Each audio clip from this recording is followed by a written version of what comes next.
হুথিদের সামনে রেখে লোহিত সাগরে আমেরিকাকে ক্রমাগত চোখ রাঙাচ্ছে ইরান। লোহিত সাগরে মার্কিনীদের আতঙ্কের নাম হুথি। ইরান মদতপুষ্ট সশস্ত্র গোষ্ঠীকে শিক্ষা দিতে ইয়েমেনে বড় আকারের বিমান হামলা চালিয়ে যাচ্ছে আমেরিকা। মার্কিন প্রেসিডেন্ট ডোনাল্ড ট্রাম্পের চোখ অবশ্য তেহরানে। পারস্য উপসাগরের কোলের শিয়া মুলুকটিকে খোলাখুলি হুমকি দিয়ে যাচ্ছেন তিনি। এতে পশ্চিম এশিয়ায় নতুন করে ভয়াবহ যুদ্ধের আশঙ্কা দেখছেন আন্তর্জাতিক সম্পর্ক বিশেষজ্ঞরা। বিশেষজ্ঞদের মতে একাংশের দাবি পরমাণু হাতিয়ার তৈরির খুব কাছাকাছি পৌঁছে গিয়েছে ইরান। পর্দার আড়াল থেকে তেহরানকে এই ব্যাপারে ক্রমাগত সাহায্য করে চলেছে চীন এবং রাশিয়া। গুপ্তচর সংস্থা মারফত এই খবর কানে যেতেই আতঙ্কিত যুক্তরাষ্ট্র। পারস্য উপসাগরের শিয়া মুলুকটি পরমাণু শক্তিধর হলে আমেরিকা যে তাদের খোলা চ্যালেঞ্জের মুখে পড়বে তা বলাই বাহুল্য।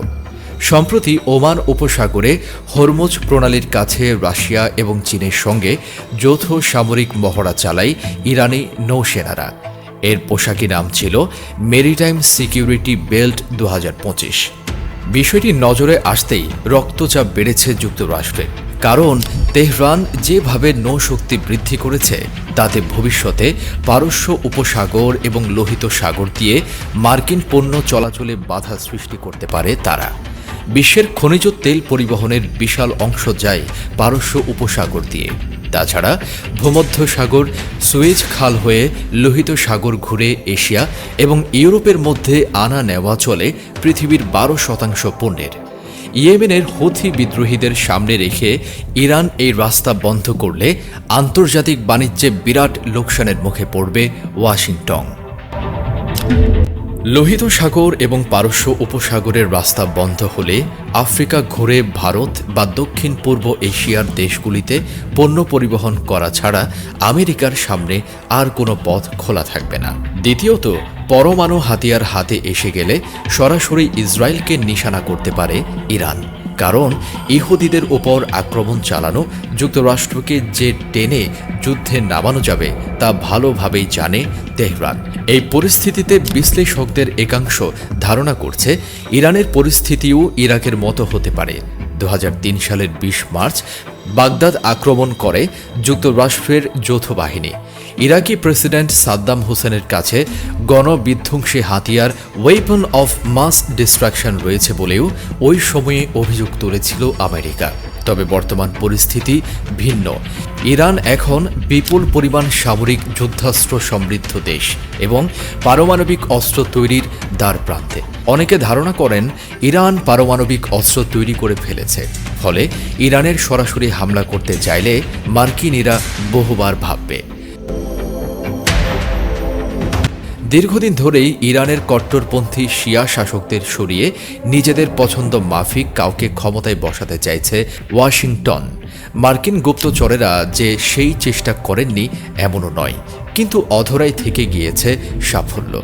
অন্যদিকে একের পর এক ইরানি পরমাণু গবেষককে গুপ্ত হত্যা করে শিয়া বাহিনীর জন্য ভয়ঙ্কর মারণাস্ত্র তৈরি ঠেকাতে চেয়েছে ইসরায়েল।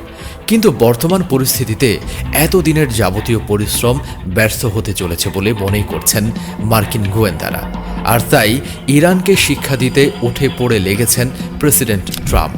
তার শরীরী ভাষায় তেহরান আক্রমণের নির্দেশ দেওয়ার ঝলক দেখছেন আন্তর্জাতিক সম্পর্ক বিশেষজ্ঞরা। 2003 সালে ঠিক যেমনটা দেখা গিয়েছিল তারই পূর্বসূরি জর্জ ডব্লিউ বুশের মধ্যে।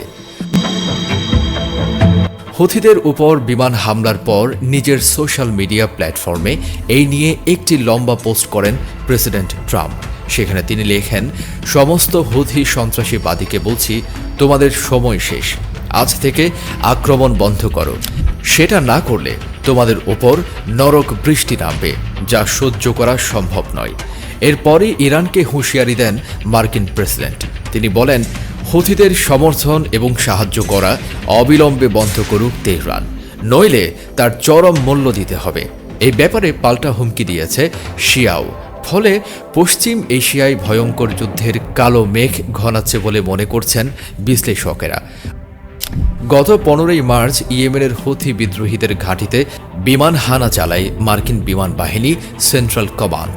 এতে ইরান মদতপুষ্ট সশস্ত্র গোষ্ঠীটির একাধিক শীর্ষ নেতার মৃত্যু হয়েছে বলে দাবি করে ওয়াশিংটন। অন্যদিকে হুথিদের পাল্টা দাবি, ওই বিমান হানায় প্রাণ গিয়েছে শিশু ও মহিলা সহ কমপক্ষে 53 জনের। কিন্তু ইয়েমেনে এই মার্কিন হামলায় দমে না গিয়ে বিপুল উৎসাহে প্রতিহত করছে তারা। বলা হয়ে থাকে, লোহিত সাগরের হাঙ্গর হুথিরা।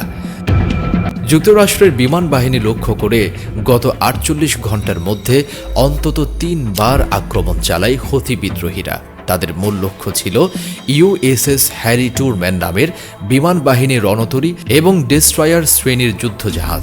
এগুলির উপর ক্ষেপণাস্ত্র এবং ড্রোন দিয়ে হামলা চালায় হুথিরা। এই অবস্থায় হুথিদের কোমর ভাঙতে আবারও ইয়েমেনে বিমান হানা চালাতে বাধ্য হয় মার্কিন সেন্ট্রাল কমান্ড। তাদের সঙ্গে ছিল ব্রিটিশ বিমান বাহিনীও। হুথি মুখপাত্র ইয়াহিয়া সারি বলেছেন, ইয়েমেনে অবিলম্বে বন্ধ হোক মার্কিন আগ্রাসন, নইলে লোহিত সাগরে আমেরিকার জাহাজগুলিকে নিশানা করতে বাধ্য হব আমরা। হুথিদের ওপর এই বিমান হামলার লাইভ ফুটেজ ফ্লোরিডার ওয়ার রুমে বসে পুঙ্খানুপুঙ্খ পর্যবেক্ষণ করেন প্রেসিডেন্ট ট্রাম্প। সাদা রঙের একটি গলফ টি শার্ট পরে সেখানে একগুচ্ছ সেনা অফিসারের মাঝে বসেছিলেন তিনি। পরে সেই ছবি সোশ্যাল মিডিয়ায় প্রকাশ করে হোয়াইট হাউস।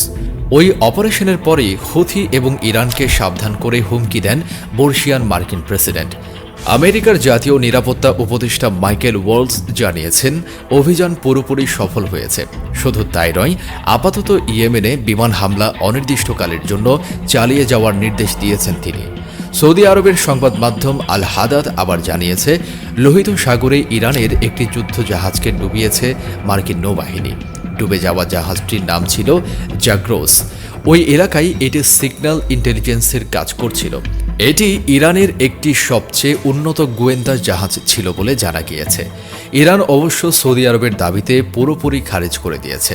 বিশেষজ্ঞদের একাংশের দাবি, ইরাকের মতো তেহরানকে কবজা করা আমেরিকার পক্ষে খুব সহজ হবে না, কারণ পশ্চিম এশিয়ায় যুক্তরাষ্ট্রকে ব্যস্ত রাখতে অত্যাধুনিক ক্ষেপণাস্ত্র দিয়ে সাহায্য করতে পারে চীন এবং রাশিয়া।